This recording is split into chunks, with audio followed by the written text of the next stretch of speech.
નમસ્તે બાળકો, કેમ છો? આજે આપણે એક નવી વાર્તા શીખીશું. ધ્યાનથી સાંભળજો અને મજા કરજો. સસલા અને કાચવાની વાર્તા કોને નથી ખબર, બરાબર? પણ શું ક્યારે એવું વિચાર્યું છે કે આ ખાલી બાળકોની વાર્તા નથી? અરે, આ તો સ્ટ્રેટેજી અને સફળતાનો એક જબરદસ્ત કેસ સ્ટડી છે. તો ચાલો આજે આ જાણીતી વાર્તાને એક સાવ અલગ જ નજરથી જોઈએ. ઓકે, તો ચાલો શરૂ કરીએ. સૌથી પહેલા આપણે મળીએ આપણા બે સ્પર્ધકોને. આ બંને જાણે સફળતા મેળવવાના બે સાવ જુદા રસ્તાઓ જેવા છે. તો જુઓ, એક બાજુ છે આપણું સસલું, એકદમ ફાસ્ટ, ટેલેન્ટેડ, પણ એટલું જ એને પોતાની સ્પીડ પર ઘમંડ છે. અને બીજી બાજુ છે કાચબો, ભાઈ સાવ ધીમા, પણ એની પાસે એક ગજબની તાકાત છે, ધીરજ અને સતત મહેનત કરવાની. હવે આ આખી સ્પર્ધા શરૂ ક્યાંથી થઈ? તો વાત એમ છે કે સસલાએ પોતાના ઘમંડમાં આવીને કાચબાની ધીમી ચાલની મજાક ઉડાવી. અને બસ ત્યાંથી જ આ આખી ગેમ શરૂ થઈ. અને કાચબાએ શું કર્યું ખબર છે? એણે એ અપમાનને દિલ પર ન લીધું, પણ એને એક તકમાં ફેરવી નાખ્યું. એણે સામેથી જ સસલાને કહી દીધું, ચાલ થઈ જાય રેસ. બસ પછી શું હતું? ચેલેન્જ એક્સેપ્ટ થઈ ગઈ અને રેસ શરૂ. અને અહીંથી જ બે અલગ અલગ સ્ટ્રેટેજીની અસલી પરીક્ષા શરૂ થાય છે. રેસ શરૂ થઈ અને સસલું તો જાણે રોકેટની જેમ છૂટ્યું. એટલું આગળ નીકળી ગયું કે કાચબો તો ક્યાંય દેખાતો પણ નહોતો. બંને વચ્ચે જમીન આસમાનનું અંતર પડી ગયું હતું. હવે અહીંયા છે ને સસલાની માનસિકતા સમજવા જેવી છે.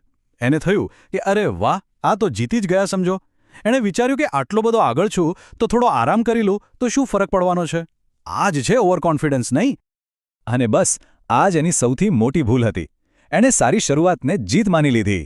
આ એક સ્ટ્રેટેજિક ભૂલ હતી. તો ચાલો હવે આપણે આ વાર્તાના ટર્નિંગ પોઈન્ટ પર આવીએ. જોઈએ કે સસલાના એક નાનકડા નિર્ણયે આખી બાજી કેવી રીતે પલટી નાખી. તો સસલું તો આરામથી ઊંઘી ગયું. એને તો ખ્યાલ પણ નહોતો કે એની આ નિરાંતની ઊંઘ કેટલી મોંઘી પડવાની છે. સમય પસાર થતો ગયો અને જીત એનાથી દૂર અને દૂર જતી રહી. અને બીજી બાજુ શું થઈ રહ્યું હતું? કાચબો એ બસ ચાલતો રહ્યો, ધીમે ધીમે, પણ એક જ દિશામાં, એક જ ધ્યેય સાથે, ક્યાંય રોકાયા વગર, ક્યાંય અટક્યા વગર. અને પછી જે થયું એણે બધાને ચોંકાવી દીધા. ધીમો પણ સ્થિર કાચબો ફિનિશ લાઇન પર પહોંચી ગયો. એણે સાબિત કરી દીધું કે જીત સ્પીડથી નહીં પણ સતત ચાલતા રહેવાથી મળે છે. રિઝલ્ટ એકદમ ક્લિયર હતું. સસલું રેસ હારી ગયું. એની સ્ટ્રેટેજી જે માત્ર ટેલેન્ટ પર આધારિત હતી તે ફેલ થઈ ગઈ. તો આખી વાતનો સાર શું છે? આમાંથી આપણે શું શીખી શકીએ? કાચબાની જીત પાછળનું અસલી કારણ શું હતું? ચાલો એ સફળતાના મંત્રને જરા નજીકથી જોઈએ.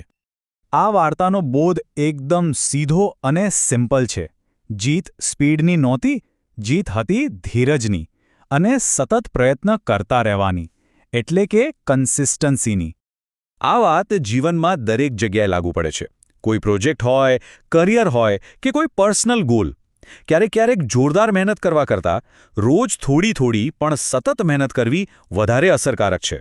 બિલકુલ પેલી કહેવતની જેમ કે ધીમે ધીમે ટપકતું પાણી પણ પથ્થર પર નિશાન પાડી દે છે. તો અંતમાં એક સવાલ સાથે આ વાત પૂરી કરીએ. સફળતા માટે શું વધારે મહત્વનું છે? સસલા જેવું ટેલેન્ટ કે પછી કાચબા જેવી સતત મહેનત? જરા વિચારવા જેવી વાત છે, નહીં?